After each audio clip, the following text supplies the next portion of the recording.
కొంతకాలంగా కొన్ని సంవత్సరాలుగా మీనరాశి వాళ్ళు ఏలినాటి శనితో విపరీతమైన బాధలు అనుభవిస్తున్నారు. కావలసినంత ధనం మీ దగ్గర లేదు, ఎటు చూసినా కష్టాలే కదా.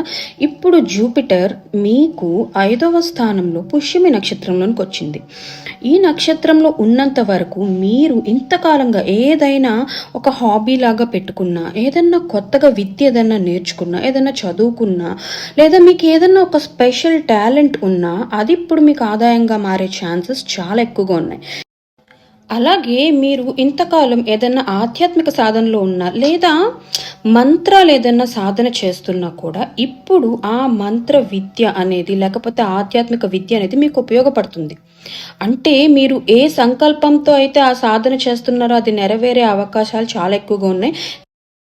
మరొక ముఖ్యమైన విషయం ఏంటంటే మీ పిల్లలు లేదా మీ ప్రథమ సంతానం, మీకు మీ పిల్లల ద్వారా మంచి లాభం వచ్చే అవకాశం కూడా ఈ టైంలో ఉంది.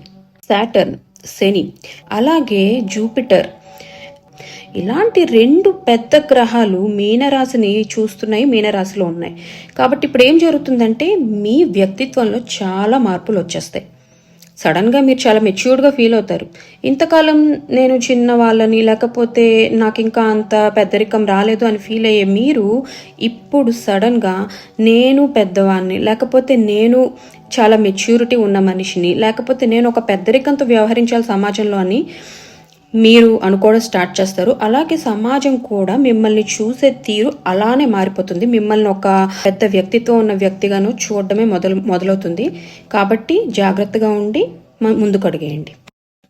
ఏలినాటి శనితో కొన్ని సంవత్సరాలుగా బాధపడుతున్న మీనరాశి వాళ్ళందరూ ఈ వీడియో చూడండి. దీనివల్ల మీకు ఒక పాజిటివ్ వైబ్ వస్తుంది.